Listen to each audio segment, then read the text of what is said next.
let me set the context for the conversation that we intend to have. We've seen a steady growth rate of about 7% for the last decade. We've seen a slowdown, which is now starting to see signs of revival, but just how quickly we are actually going to see a pickup in capex, a pickup in investment, is a question mark. The economy is expected to grow at about 7.3% for this year and 7.5% for the next year. This is the latest reading of the World Bank. And in order for India to become a middle-income economy, we will need to touch a growth rate of 8% for the next 30 years. That is a tall ask, and a lot more needs to be done on the structural reform front to get going. Also, what is important is that if India truly wants to share center stage on the global map, it needs to become much more relevant when it comes to global trade. Our share of global trade today is under 2%, and while that has protected us through global downturns, if we aspire to really edge higher, it is going to be imperative for us to rev up our export engine. So let me start by asking you, Mr. Kant, because this is a theme that you're a big believer in. You believe that India needs to do much more to take a share of global trade. At under 2%, it is disappointing that we haven't done better. On the export front, sir, if I were to look at the data, FY15 down 1.3% to 310 billion. FY16 down 15.5% to 262 billion. FY17, we've started to see an uptick up by about 5%, and we're expecting an uptick of about 10% for this particular year. What can we do to really get the export engine firing? Sharing a couple of things. One is that we are growing at about 7.3%. We need to accelerate it even further. But on the export side, we need to get the size and scale of manufacturing right. You know, we're still producing too small. We are not penetrating global markets. It's very important that we do it to large scale and size, number one. Number two, we still have very antiquated labor and land laws. We need to get it right. You need a lot of institutional restructuring.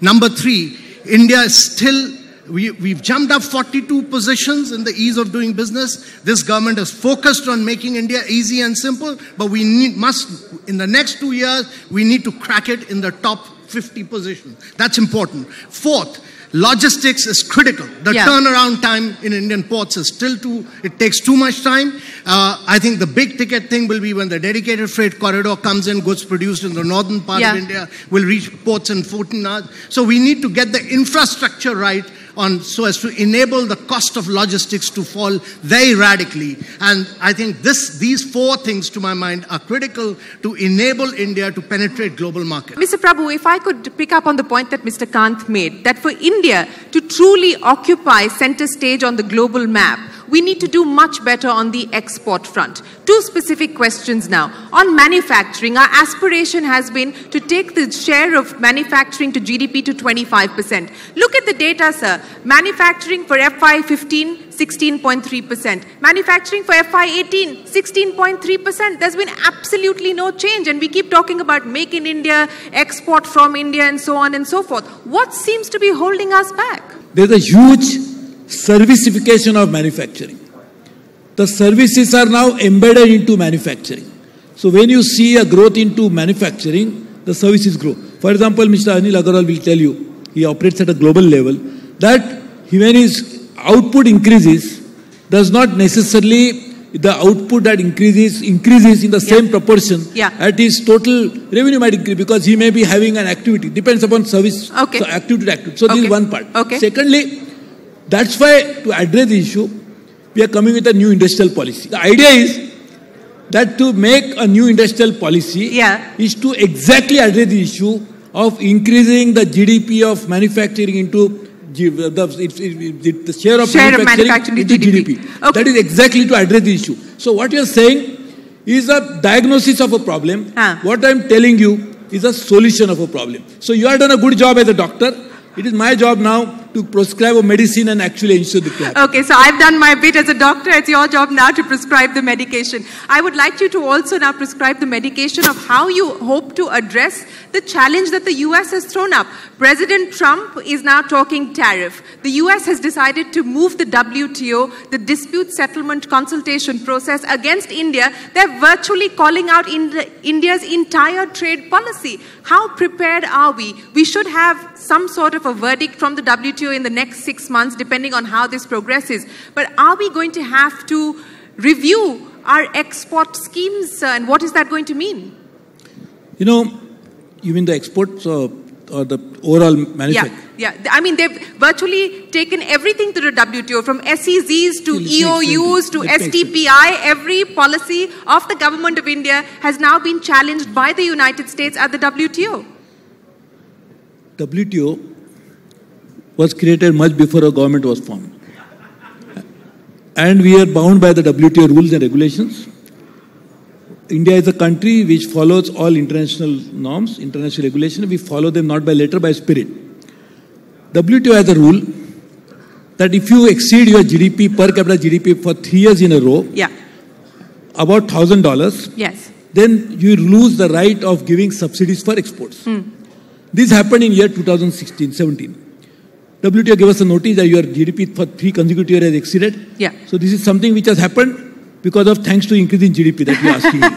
But increase the GDP led to this issue. It's a good problem to have. And when this rule was made, way back in 2011, I have been since then consistently, even as late as now, I raised this issue with the WTO, that when this rule was made, those countries were already about $1,000. They were given 8 years to adjust to the new regime.